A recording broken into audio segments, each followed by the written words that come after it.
chicken supreme with dill pickles, Carolina Gold barbecue sauce, and a toasted bun that's great on the go, and you get both bird dogs. Grab 2 for $5. Available for a limited time only. It's bow time. 5 for 6 is weather coverage you can count on. Weather headlines on News Channel 6, brought to you by Southpaw Roofing. Right now on News Channel 64, Augusta leaders requesting millions for hurricane cleanup and recovery. But does that funding include the canal? Plus, what neighbors are saying about the issues at Bonaire Apartments. And every second counts in an emergency. The latest 911 technology to get help to you faster. Your News at 4 starts now. Live from Television Park, this is WJBF News Channel 6 at 4.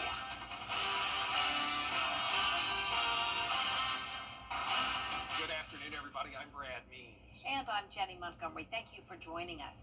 Coverage you can count on begins with Augusta commissioners preparing to take action against the company in charge of running 2 low-income apartment complexes. Now neighbors are weighing in. Graham Lee has the story. Last week, Augusta commissioners met with Redwood Housing, the company in charge of running the apartments at Richmond Summit and here at the Bonaire. Augusta leaders are not happy with the situation, and those living here are saying the same.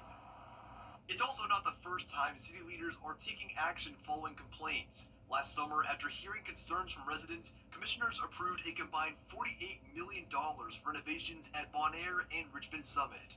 While some neighbors are seeing those improvements, safety is still a concern following a shooting last month. Now Redwood's business license could soon be on probation.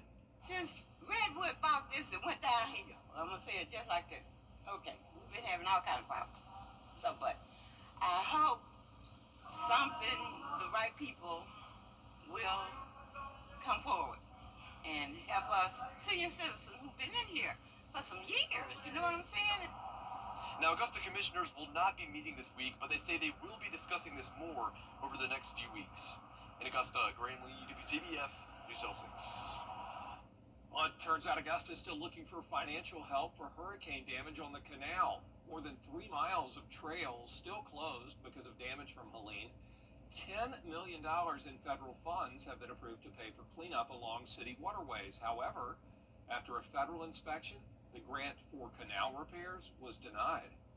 We appreciated that. We appreciated them coming down and taking the tour to take a look at it and basically raising visibility. They've seen the extent of the damage. They can help facilitate with other federal agencies. And so it was good for us, but ultimately not good for us. So, but hopefully this will, spur further talks along and help us find other funding sources. And Mine tells News Channel 6's George Escala there that repair work is going to continue despite not getting the grant. And he expects that section of the canal will stay closed until at least September.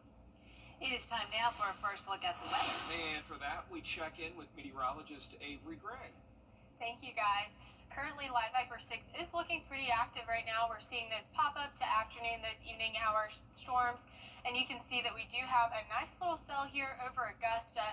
Definitely feeling that rain here at the station. Heard a few rumbles of thunder as well. And then we also have rain covering over Swainsboro and up near Waynesboro as well. Seeing those scattered storms, as well as Barnwell, Allendale, and Bamberg counties. They are all seeing that rainfall as well. Live Viper 6, Terry Lambert Hyundai Skyview cam on Washington Road is showing a very wet road with that rain out there right now. Temperatures are feeling a bit cooler, around 80 and 89 in the CSRA and 99 in Augusta. Feels like feeling warmer in Bamberg at 102. And then you can see wind gusts a bit windier where we have those isolated storms, but overall not bad. And I'll have more at full weather. Back to you, Brad and Jenny. Avery, thanks. Richmond and Burke County giving an update today on the death of 23-year-old Xavion Wimberly. The sheriff's offices from Burke and Richmond having a news conference. Wimberly, you may remember, was hit and killed while crossing Deans Bridge Road last month. The driver, Davion Williams, later arrested and charged with vehicular homicide, hit and run, and DUI. Law enforcement says key information may still be out there. We're going to have more on that news conference for you today on News Channel 6 at 5. SLED investigating an officer-involved shooting in Aiken County. This was Sunday. Officers responded to a reported burglary on Old Barnwell Road. They found Aaron Stevenson there, and deputies say he ran from him, pulled out a machete and a gun during the chase. Officers say they shot and injured him. He was taken to a local hospital and faces several charges. Two 17-year-olds in jail accused in a weekend road rage shooting on I-20. This was yesterday. On I-20 near the Bobby Jones Expressway exit, investigators say a passenger in a blue Tesla shot two victims. They were able to detain the driver, but the passenger got away for a bit. Officers eventually caught him. And now Richmond County investigators, with help from Columbia County deputies, did arrest 17-year-old Miranda Myers and 17-year-old Cameron Howard, both charged with 2 counts of aggravated assault, and Howard is also facing a weapons charge. Pendleton King Park is reopening 9 months after Hurricane Helene shut it down. City crews are out today making preparations for tomorrow's grand reopening. The public's invited to the celebration. It's from 10 a.m. until 2 p.m. The park is located on Troop Street. Shepherd Community Blood Center is turning frowns upside down thanks to a blood drive. Today through Thursday, qualifying blood donors can get a voucher for free Botox at Southern Dermatology. Just roll up your sleeve next week at any Shepherd location in Augusta, Evans, Grovetown, or Aiken, or any of the mobile units. Just one blood donation can save up to 3 lives. July 4th is always a really difficult time for blood centers across the country. A lot of our blood comes from businesses, churches, and schools. And this time of year, people on different schedules, out of town on vacation, and sometimes donating blood isn't the top priority. So this is a great partnership that we have to kind of bring attention to the need for local blood, and it's a great way to give our donors a little extra thank you for participating this time of year. Appointments are strongly encouraged. For a full list of locations where you can donate, just head to shepherdblood.org. Fostering connections and conversations with mental health professionals. Tomorrow on Jenny, licensed social worker Natalie Bryan tells us about the 4th annual Mentally Wealthy Summit. It's coming up Saturday, July 12th, and it's free. Find out lots of information about local resources as professionals share their expertise on a wide range of mental health topics. We have a plethora of different types of clinicians coming, from play therapists to therapists who focus in on the LGBTQIA population, to therapists who deal specifically with couples and trauma. So we wanted to have a gambit of different service providers that you can have access to, find out what their resources are, humanize them, because a lot of times. Also, the mission trip that turned into a real test of faith. One young woman's harrowing journey out of Sudan after civil war erupted and the airport was bombed. Tomorrow at 12:30 on Jenny.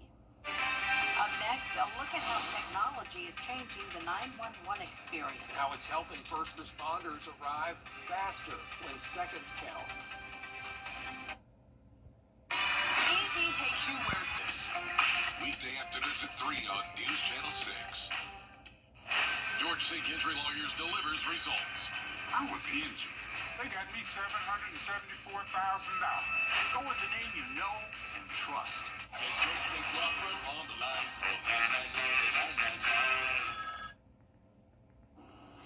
Every year, 911 professionals meet at a conference in California to learn new ways to improve emergency response. They also check out cutting-edge technology that makes their jobs faster and easier. Rich DeMuro reports.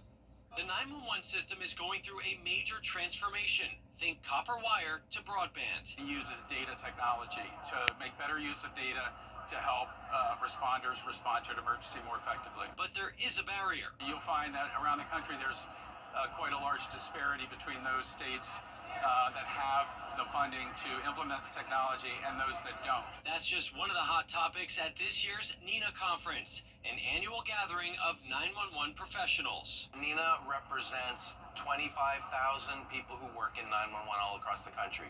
There are 6,000 emergency call centers in this country. On display, tech to get help on the way faster and make the jobs of 911 reps more efficient. 10,000 lives could be saved annually with the reduction of 1 minute from the time a 911 call is made until properly equipped first responders arrive at scene. Motorola Solutions showing off how AI can transcribe calls in real time, flag keywords to trigger extra resources, translate foreign languages, and even live stream from your phone to the operator. AI really enables us to present them information that's actionable and clear. Illyrium makes call handling software called Mira, with features like geofencing to keep operators from getting overloaded by multiple calls about the same incident, like an accident. This helps kind of filter out those additional calls that are all around the same thing and really focus the call takers on kind of that main emergencies that are all different. At Geocom, they're using spatial mapping to create 3D images of buildings inside and out, so first responders know exactly which entrance to use and where to find critical tools like AEDs. So dispatch can tell them it's in B206. You go down this corridor, make a left, it's the fourth room on the right. Text to 911 is expanding to more places. Texty from InDigital breaks down language barriers with real-time translation for over 140 languages. Our desire is to meet people where they are and to be able to help them in the most efficient way possible. And of course, AI, one of the hottest topics, is seen as a way to supercharge 911 operators, not replace them. There's always like a human touch point in 911 that is really important. And you can go to smart911.com to create a safety profile with details like allergies, medical information, and household members. Dispatchers can see that when you call for help. And in our area, Edgefield County 911, Aiken County Department of Public Safety, and North Augusta's Department of Public Safety use this data technology. What's on the menu for this week? It will be hot with a side of rain. Extra rain chances are in the forecast. I'll have your futurecast after the break. Weather headlines on WJBF News Channel 6. Brought to you by Southpaw Roofing. Roofing done right. In this economy, nobody's buying easy. Over the years, thousands of people have gotten their hands on one. And who knows, you could be next. Win your very own Good Morning Augusta coffee mug at WJBF.com/coffee club. Sponsored by Honda Cars of Aiken. Now, your most accurate forecast with WJBF Live Viper 6. Welcome back. Currently, we are taking a look at live Viper 6 radar. You can see that we have a ton of pop-up storms right now in our afternoon to evening hours just due to that daytime heating. Here's a closer look at the cell that is over Augusta. That is bringing some heavy rain with it. We've heard some thunder here in the station from those lightning strikes, and then there's also a bit of rain cover over Swainsboro right now. Again, heavy lightning in that area as well, and then some pop-up showers heading into Allendale County, and also seeing those pop-up showers in Barnwell and Bamberg counties as well. Here's a look at the Terry Lambert Hyundai Skyview cam over Television Park. You can see that rainfall that's just right there in that cloud. A little bit hard to see because it just looks gray, but all of that is rainfall right now. Temperatures are 89 degrees, feeling like 99, so definitely feeling a bit on that warmer side. Winds coming in from the southeast at 9 miles per hour. Here's a look at temperatures. You can see it's 89 in Augusta, a bit warmer in places that aren't seeing that rain, but Swainsboro is definitely seeing a bit cooler with 75 degrees. And taking a look at our peak wind gusts for the next week, you can see that Monday will be 14 miles per hour, Tuesday 16, so definitely feeling a bit on that breezier side, and that is because we have that increased chance for rain on Tuesday coming in at 60%. We will have a cold front make its way through the area, but by Thursday and Friday, definitely trying to dry out for your 4th of July weekend. Here's a look at the futurecast so you can see what's going on. That cold front's going to make its way through our area by 9 p.m. Definitely seeing that widespread rainfall as well. Wednesday by 2 p.m. starting to see those normal afternoon to evening showers pop back up again. So this will be a quick system making its way through our area. Here's a closer look at the CSRA. You can see that by 9 p.m. starting to creep its way into our northern line counties, but definitely giving widespread coverage as you go throughout those evening hours. And then again by 8 a.m. still seeing the lingering shower over portions of the CSRA. And then back to Wednesday, those normal pop-up storms once again. Here's a look at potential rainfall. You can see it's not going to be a major rain event, just around ½ an inch to maybe ¼ of an inch in some areas. So definitely not seeing much rain. Area to watch, we do have a disturbance in the tropics. This has a very low chance for development, 0% within the next 48 hours, 20% within the next 7 days. So definitely a low chance for development there. Temperatures are feeling a little bit cooler on Wednesday, coming in at 88 degrees, and Friday will warm back up for 4th of July at 95 degrees. And we have 4 days until Independence Day, and it's shaping out to be a great weekend ahead. You can see it'll be 95 on Friday with 10% chance for rain, 93 on Saturday, and 92 come Sunday. And here is your lows for tonight. You can see it'll be around 70 degrees right there on average. Highs for tomorrow a little bit below average, around 89 for the majority of the CSRA. Here's a look at your 10-day forecast. You can see that we will continue to have those rain chances come Tuesday with that system that is moving through, but warming back up by Friday into your 4th of July weekend. All right, thanks a lot, Avery. And y'all remember this, if you were looking up at the right moment a few days ago, you might have been treated to an incredible silent light show. A brilliant fireball that streaked across our CSRA sky. If you missed it, don't worry. Meteorologist Miller Hyatt tells us why you might have another opportunity in July. Hey guys, meteorologist Miller Hyatt here. You probably saw that fireball in the sky recently. It's a bright meteor. But if you didn't, don't worry, because we've got another fantastic show on the horizon. So let's get right to it. The Capricorn's meteor shower, it's active between July 12th and August 12th. But you'll want to circle July 29th and 30th on your calendar, because that's when the shower hits its peak. While it is considered a minor shower with about 5 meteors per hour, it's known for producing very slow and bright fireballs, just like the one we saw. And this year, viewing conditions are looking great. With the moon only about a quarter full, we'll have dark skies, making it much easier to spot the action. So, where do these shooting stars come from? Well, they're actually tiny pieces of a comet named 169P/NEAT. As the comet's icy nucleus gets heated by the sun, it forms a glowing cloud called a comma and leaves behind a long tail of dust and debris. Every year, when Earth passes through that dusty trail, the particles burn up in our atmosphere, creating the beautiful streaks of light we call meteors. To see the show, your best bet is to get away from city lights, find a comfortable spot, lie back, and look up. For more information, I have my latest blog on WJBF.com under the weather tab. Just click Beyond the Forecast. Coming up, gearing up for the NASCAR Chicago Street Race. We're going to hear from one of the drivers as they arrive in town for race weekend. Stay with us. A car wreck can happen in a snap, but did you know you can get your case started immediately by going to MikeHostellowLawFirm.com? That's MikeHostellowLawFirm.com to get your case started today. Hello, thank you for calling the Guaranteed Life Insurance. How can I assist? Welcome back, everyone. A live look now at the Chicago Street Course, where for the third year in a row, thousands of NASCAR fans are making their way for the NASCAR Street Race this weekend. Jewel Hillary met one-on-one with one of the rookie racers making a name for himself on the track. NASCAR driver Nick Sanchez says he got his start on a go-kart in Miami as a kid. Now he's a pro living his dream, and he's hoping to go home a winner during the upcoming race here in Chicago. Fortunately enough, my parents let me, chase my dreams. And here I am. Early Saturday morning at Echo Park Speedway near Atlanta, Miami native 24-year-old Nick Sanchez looking to his inside. raced into first place, marking his first career Nick Sanchez, who hangs on. NASCAR Xfinity Series win. It's big for me, right? I'm a rookie in the series. This is my first full-time year, so to get my first win at Atlanta is amazing.